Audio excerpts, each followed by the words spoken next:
The mindset to constantly grow trumps the mindset of being conservative, right? So when you constantly want to grow and you utilize what you learn as you learn it, you're not holding yourself back from your intelligence. Most people have analysis paralysis. They know something, but they overanalyze it and then they get paralyzed and they don't do it. I was never one of those people. It would never happen. I'm leading a ship in the right direction. And then you just constantly add more people to the ship and add more ships to the fleet. Welcome to the Rental Property Owner and Real Estate Investor Podcast, brought to you by the Rental Property Owner Association, providing benefits and services to real estate investors and rental property owners for over 48 years. With your host, Brian Hamrick from Hamrick Investment Group. This episode is sponsored by Green Property Management, managing everything from single-family homes to apartment complexes in the West Michigan area. Find out more at greenpropertymgt.com. And RCB Associates, helping real estate investors and small business owners navigate the complex world of health insurance and Medicare benefits at rcbassociatesllc.com. Hello and welcome to episode 371. My guest today is Allon Avgi, the founder and CEO of Avgi, a real estate investment firm with a portfolio of $70 million built over the past 4 years. Allon got his start at the age of 20 with a wrecked house in Westbury, New York, where he turned a high-interest, hard money loan into a steadily growing holding and new development company. Currently, Avgi specializes in multifamily investments, managing 350 plus properties with 24 full-time employees. Allon, welcome to the show. Nice to be here. You've had an interesting trajectory where at the age of 20, you started, and that was 4 years ago. So you're what, 24 years now? No, I was 20 when I was researching the business, 21 when I closed on my first deal, and now we're on 5 years. So I'm 26 right now. You've covered a lot of ground. I mean, to have a portfolio of 70 million in assets under management, that's really impressive. Congratulations. Give us a little bit of insight into your background and how you were able to get to where you are today. It seems to be impressive to everybody from the outside, but like in my little hub in my office, we're like, we haven't done enough. You know, we need to push further and faster. And hopefully that's the direction we're heading in. A little bit of background. So I started off as just a hustling entrepreneur, flipping whatever I could, making things happen. I was in college when I started researching real estate. My parents had a couple of houses, and during the recession, it kept them afloat when their furniture business wasn't doing too well. So I decided what better than get into hard assets before I graduate so I don't have to get a real job. Fast forward a couple years later of taking hard money, learning seller financing, learning how syndications and raising works. And I'm here. I got a nice portfolio. I'm constantly building steady cash flow coming in every month, but I'm still on the wire. I don't stop pushing to grow. Take us back to the beginning. Like, how did you start getting into investing and where did you start? I always invested in some sort of business, right? Whether it be media, whether it be a beverage startup, equipment startup that I kicked off, business, not a startup. And that was the beginning of investing. So you quickly learn that investments aren't set in stone. You could lose your money like that. But real estate was different. So I lost $100,000 on a beverage company that I kicked off. And that was all my money at the time. I saved it up. I was constantly investing in this business and I ran into a brick wall. So I lost it all. As I lost it, I decided, all right, time has come. The time has come to invest in hard assets. I do not want to get a job when I leave college. I'm really just not going to be good working elsewhere, working at some sort of job. I just wouldn't feel fulfilled. So I decided, why not take a bigger risk, which I didn't even see it as a risk at the time. And I still don't see it as a risk because cash flowing properties are, historically very safe. And I jumped into my first house in Long Island, and that was the beginning. What was your mindset when you jumped into that house? Were you just like every other newbie to real estate, or had you done your kind of groundwork and homework to know what you were getting into? Well, most people did a lot more. Most people today do a lot more homework than I did back then. I was definitely a newbie, no question. Just common sense business acumen. I buy this house, I rent it out, I could pay the mortgage, work some side jobs, pay the mortgage faster, do another one. No need to get a job. Very simple, and simple works. The more complex everything gets, the more I realize that simple is what works. What was it about that first property that then led you to buy more and more? Well, when the first one worked out, luckily, I said, all right, let's do another one. And when the second one worked out, I said, okay, let's do another one. And then when the third one didn't work out, I'm like, all right, well, the first two worked out. The third one's not going so great, but it's not going anywhere. So it'll work out eventually. Let's do another one. And that's just how the cycle just kept going. Basically, the ball just kept rolling and getting bigger and bigger and bigger. What was it about the first two that worked out and the third one that didn't? What were the factors there that worked and didn't work? When you're pressed against time because of high interest debt, so a hard money loan, you have a short amount of time to figure out what you're going to do before you run into a brick wall, like you do on a startup when you're running out of cash and inventory, right? So in my third project, I got a stop work order.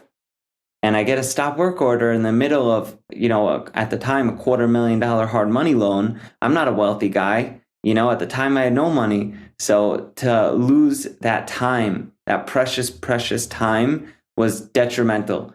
And luckily, could have been detrimental. Luckily, I had two more properties that I paid off the first one. I still had a hard loan on the second one that I was working on getting covered. And I took a lot of side gigs to make some extra money so I can pay off these loans. Luckily, I had those other two homes. If the third home was my first home, I would have had a big, big problem. So you were using hard money to kind of finance. Were you doing fix and flips there? Fix and holds. Using hard money, were you then refinancing out of the hard money into permanent loans? Back then, I didn't know about cash out refis. I was a true amateur. Then how would you have done it correctly then had you known what you know today? I would have cashed out at 6%. At the time, interest rates were 6%. I just didn't know any better. Even when I did cash out, eventually I was cashing out at higher interest because I wasn't a very bankable person. But looking at all the avenues that there are today, I would have been able to cash out at 6% on 30-year fixed debt with a very low prepayment penalty. I would have done that very quickly and turned over more faster. You started with those three. Now you have 350 plus doors under management. What was the catalyst? What created that leap in the number of doors? I don't like to take credit. I don't like to say it's all because of me, but it was all because of a mindset. Put it that way. So the mindset to constantly grow trumps the mindset of being conservative. Right? So when you constantly want to grow and you utilize what you learn as you learn it, you're not holding yourself back from your intelligence. Most people have analysis paralysis. They know something, but they overanalyze it and then they get paralyzed and they don't do it. I was never one of those people. It would never happen. I'm leading a ship in the right direction. And then you just constantly add more people to the ship and add more ships to the fleet. You just kept building upon your success. And what does that mean, adding more people to the ship and your fleet? Like, what did that mean in the real world? In the beginning, I added a network that I didn't have to pay on salary, right? Because salaries are the highest expense most businesses ever have. So in the beginning, it was just 1099 subcontractors, people that were getting commissions on the work they brought. And it was fantastic. So I had these really resourceful brokers that would bring me a ton of deals. I had these hard money lenders. Then I added more lenders. Then I ended up learning how seller financing works. Then I ended up bringing on capital partners. So you just constantly build this fleet of people that can, be your foundation, and you work off your foundation, just like a house, and I utilized what I knew. So I knew homes. So I bought single family, duplexes, triplexes, quadplexes. Sometime once in a blue moon, a fiveplex came across the board. I bought that. Then as I built on that, I said, okay, I understand this business. Let's get into something else. And I got into SROs, shared room occupancy, single room occupancy. And then I got into mixed use, and then I got into retail, and then I got into industrial, and then I got into ground up development. And as I was learning these businesses within the real estate business itself, I just kept building upon it and over and over and over again. Now you have 23 employees, 24 employees? I think I'm at 25 right now. So you were using 1099 contract type help as you built your team. At what point did you say, okay, I'm going to start hiring people? Why did you decide to start hiring employees? Well, when the cash flow got big enough and strong enough, I decided, all right, what do I need this money for? I don't. I'm a very simple person when it comes to lifestyle. So let me hire somebody to alleviate some of the time that I'm using on managing, right? And as I hire that person, I'll have more time to grow. So everything had one thing in mind. Every decision I made had one thing in mind, and that was growing. Everything I did was to grow and is to grow right this second. And that's how I keep growing.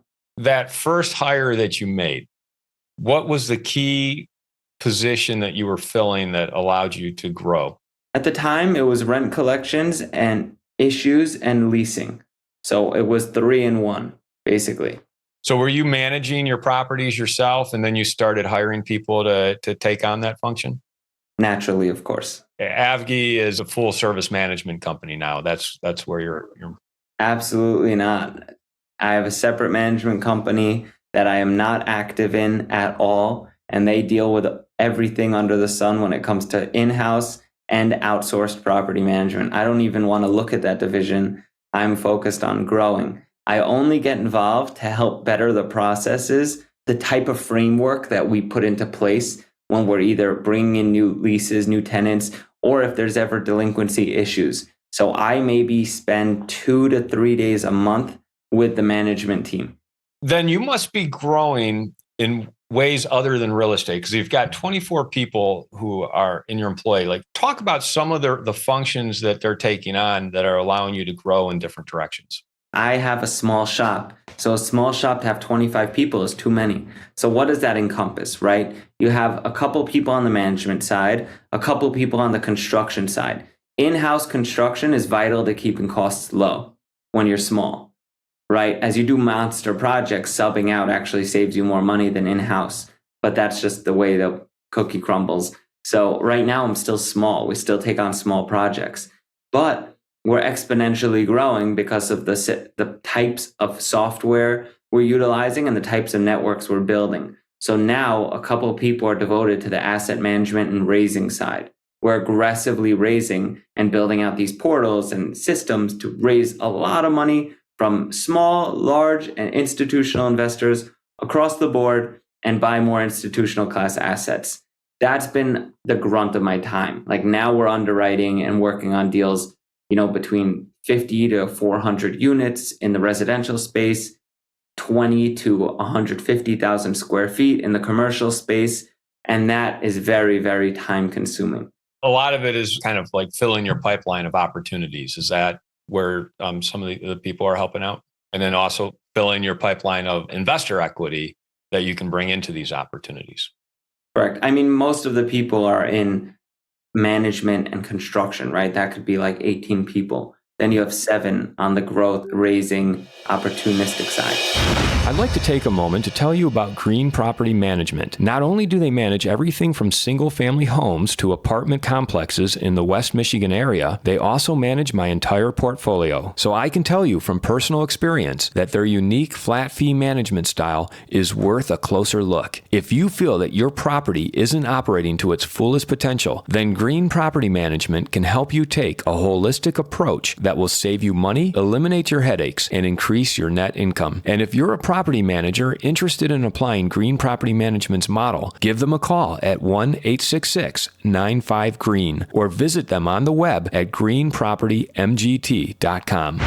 If you're thinking of leaving your W-2 job and becoming a full-time real estate investor, one of the greatest costs you must consider is healthcare for you and your family. When I made this transition myself, I found the whole healthcare insurance process to be confusing and frustrating. That's why I'm glad I met Chad Creasy at RCB Associates. Chad is a professional health insurance agent who helps real estate investors and small business owners understand and choose their best healthcare options. And best of all, his services are covered by the insurance company and won't cost you a dime. If you live in Michigan and are expecting a change in your healthcare insurance coverage for any reason, or losing employer coverage or transitioning into Medicare, then you owe it to yourself to contact Chad Creasy at rcbassociatesllc.com. I'm really interested too in your social media presence because you have a large following that you've built. Can you talk about that a little bit and how that intersects with the real estate investing? When I started posting on social media,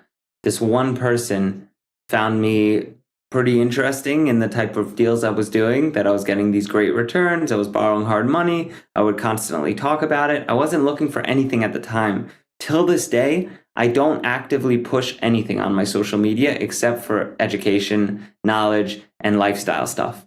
So it's not like I go out and I say, hey, come, I need investors. Please invest with me. This is what you should do. This is what you shouldn't do. More so, if I ever have a deal and people constantly ask me for deals, I'll post it up. I'll say, hey, I'm flipping this deal. It's not working. It's not fitting my buy box. Or I'm raising for this deal. If anybody's interested, hop in. But I typically don't push that. Most of my stuff is just genuine content. And even that's very genuine. It's just what I'm doing. I go out to these markets. I do walkthrough videos on my social media. But as I was growing my social media with no sales pitch, no nothing, this one guy reached out and he's like, hey, I have some money. I haven't found anybody worth trusting in real estate. I lost 150 grand to scam artists. What can we do? I said, well, I have this house. This is my seventh house, at the time. I'm still an amateur. I need to buy it cash and then we'll refinance and I'll get your money back. And then you could stay my partner, 50-50 in the deal. Very bare bones corporate structure, not institutional whatsoever. And he's like, all right, sounds good. And the guy did a ton of due diligence on me. He made surprise visits to the two sites that we were working on at the time. He came to my house. He went to my parents' house.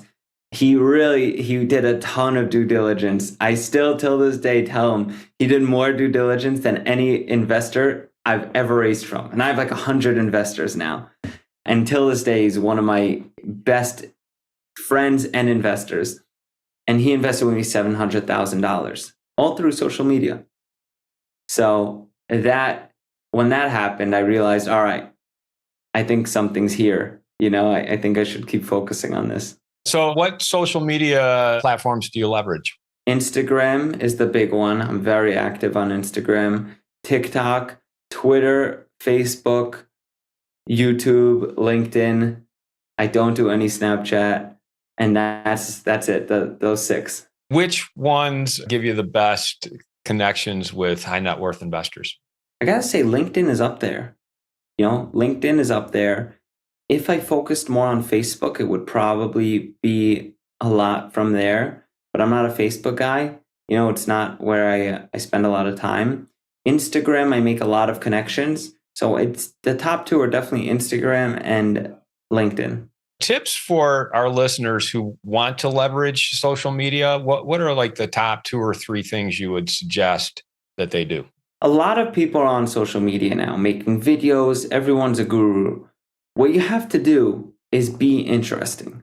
Nobody wants to follow somebody, an account, even a meme page that isn't making them either laugh, educated, or interested in a certain subject or topic. So you got to be interesting with your content. If you're dry, nobody wants to listen. What's your special power? What's your special sauce in creating such an audience like you have? A lot of people tell me it's the characteristic traits. I like to make jokes of everything.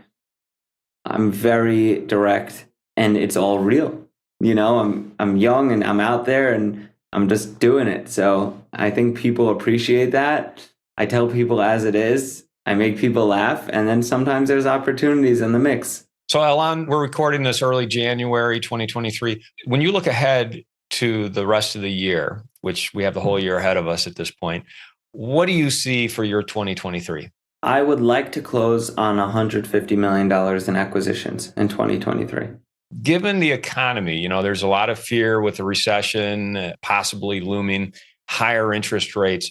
How do you navigate those challenges to accomplish what you intend to do? Going after bigger projects, less projects, substantially bigger, more time in due diligence, and better deals. It's kind of like the simple solution. Just do good deals and take on good debt, take on good capital partners, and you'll be fine. And when you find those deals, I'm assuming at this point, based on our conversation, that you then share them with your investor pool. Yeah, typically I go under contract. Sometimes I don't, and I already shared out. I say, hey, what's the interest? How do you then bring those out to your investors? Do you do a pitch deck? Do you do videos? I mean, what's your mode of marketing to share those opportunities with investors? There's my website, avgi.com, which shares a little bit of the details on the projects. Then we have a pitch deck. There's a PPM drafted for every project, and that's how it's shared with the investors. I mean, I try and take down as much as I can by myself now, because raising is its own job in itself. And if I can, every deal I do, I would take down by myself. So if I can do it by myself, I will. And as I tap myself out every single time, I go out and try and raise. Tell me your favorite hack or app. I'll give you a life hack, right? When you have a cameraman following you around, you become a very attentive person. Everybody wants to know who you are, what you're doing, what you're posting about. So if you're looking for more attention in a room filled with people that you want their attention, hire a cameraman. Tell our listeners how they can find out more about you or get a hold of you. My Instagram is Allon Avgi. That's my first and last name. So Allon Avgi on Instagram. Anybody could email me at allon@avgi.com. And I'm very, very responsive via email and social media. Well, Allon, thanks for coming on the show today and sharing your experience, how you went from basically 1 to 350 or more doors, and how you did it, and the mindset, and then also some of your social media tips. Thank you very much for having this conversation. It's been a pleasure. Thanks for having me, Brian. Take care. I want to thank everybody for listening to this episode. I'm your host, Brian Hamrick from Hamrick Investment Group, and you can find out more about me by going to higinvestor.com. That's higinvestor.com. And you can also ask questions and join us on Facebook by going to RPOA, Rental Property Owner and Real Estate Investor Podcast. This episode was sponsored by Green Property Management, managing everything from single-family homes to apartment complexes in the West Michigan area. Find out more at greenpropertymgt.com. And RCB Associates, helping real estate investors and small business owners navigate the complex world of health insurance and Medicare benefits at rcbassociatesllc.com. You've been listening to the Rental Property Owner and Real Estate Investor Podcast, brought to you by the Rental Property Owner Association. You can find out more at rpoaonline.org. If you enjoyed this podcast, please go to iTunes to subscribe, rate, and review.